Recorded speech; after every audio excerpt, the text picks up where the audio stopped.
Gaji dan tunjangan fantastis, anggota DPR mengundang kritik yang semakin luas dari masyarakat. Tidak terkecuali dari diaspora Indonesia. DPR dinilai tidak berempati dengan kondisi rakyat Indonesia.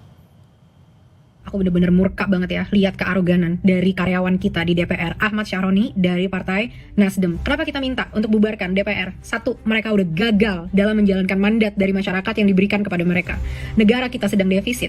Pemerintah mau mengeruk pajak sebesar-besarnya dari mulai pendapatan, PPN, dan lain sebagainya, sampai pajak PBB juga mau dinaikin secara luar biasa kan sama pemerintah. Udah dari situ, kita, Indonesia, menghabiskan APBN tahun 2025 sebanyak 9,96 triliun. Sebesar itu untuk DPR RI. Apa capaian mereka selama ini? Berapa banyak mereka berhasil meningkatkan kesejahteraan masyarakat? Berapa banyak mereka berhasil mengentaskan kemiskinan? Kalau udah bicara hasil, mereka semua loyo dan diam. Tapi kalau bicara dengan tunjangan, karyawan rakyat kita yang nggak tahu diri. Ahmad Syaroni, denger ya, aku adalah juara debat se-Asia Pasifik di Nanyang Technology University tahun 2014, waktu dulu aku jadi mahasiswa. Aku adalah mahasiswa 1 berprestasi GEM tahun 2014. Aku mewakili Indonesia dan masuk sampai quarter final di lomba debat dunia di Berlin tahun 2012. Jadi, saat kamu ngatain aku kasih kamu bukti ya. Kita lihat siapa yang sebenarnya bener-bener di sini. Sekarang aku mau bahas nih kata-kata kamu di konferensi pers itu. Kita harus menjunjung adat istiadat. Adat istiadat apa yang kamu junjung? Kita sebagai masyarakat Indonesia, adat istiadat kita adalah solidaritas, kesejahteraan, persatuan. Adat istiadat apa yang kamu bela? Maling uang rakyat, korupsi, janji-janji palsu. Itu tidak mewakili masyarakat Indonesia lagi. Itu mewakili kamu, partaimu, dan kepentinganmu. Apa sih capaian pekerjaan kamu sampai saat ini gitu ya? Aku lihat kamu di Instagram seneng banget tuh untuk pamer-pamer kekayaan ya kan. Wah, crazy rich Indonesia, man, sultan gitu. Motornya, mobilnya, wow, wadidaw, kaya banget lu bro.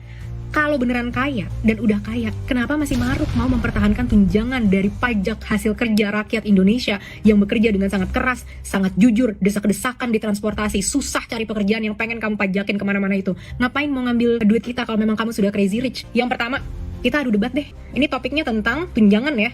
Apakah tunjangan DPR itu berkontribusi terhadap kesejahteraan masyarakat atau enggak? Kalau kamu kalah, gagalkan tunjangan DPR.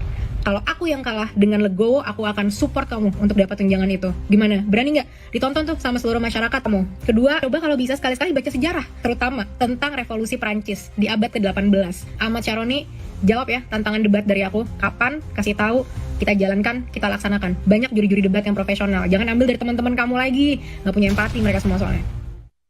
Saudara, demo menolak tunjangan fantastis anggota DPR pecah. Wakil Ketua DPR Sufmi Dasko Ahmad menjawab polemik ini dan bilang tunjangan rumah DPR sebesar 50 juta rupiah hanya sampai Oktober 2025.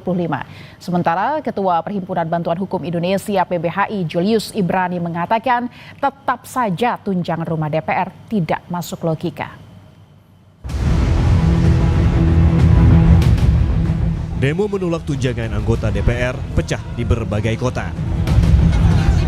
Kemarin, di Medan, Sumatera Utara, mahasiswa dari berbagai aliansi menggelar aksi unjuk rasa di kantor DPRD Kota Medan.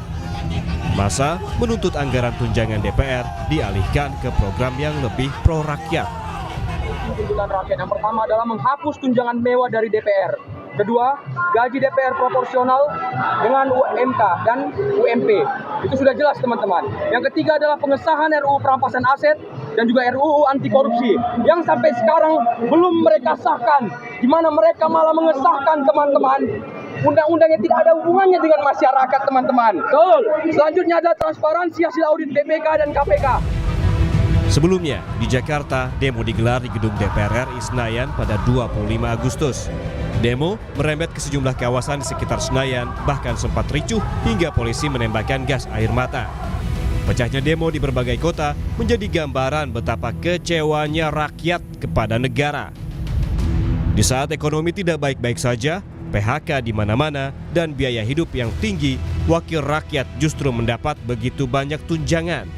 Mulai dari tunjangan listrik dan telepon hingga 7 juta, tunjangan beras hingga tunjangan perumahan yang tembus 50 juta per bulannya. Tapi soal ini DPR punya alasan.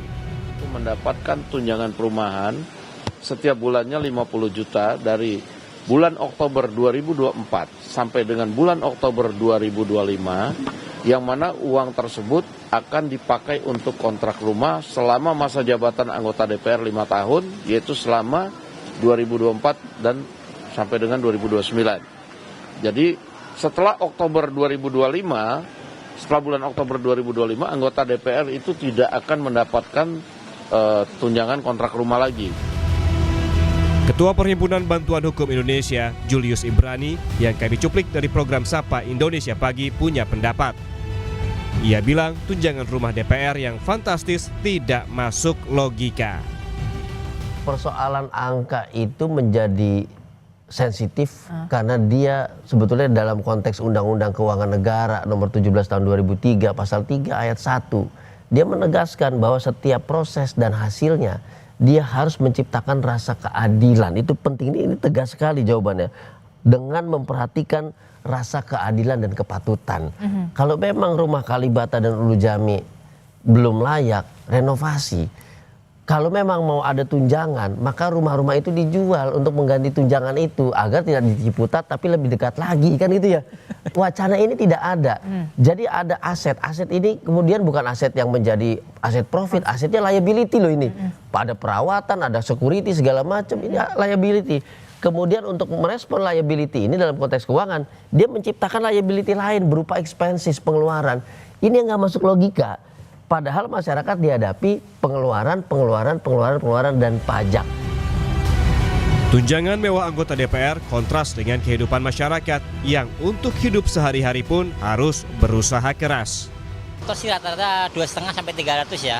Kalau kebersihnya paling yang antara 100 sampai 150 lah bersihnya itu ya. Lalu sebenarnya realistis nggak sih Mas dengan pendapatan seperti itu bisa mendapatkan rumah misalnya di Jakarta?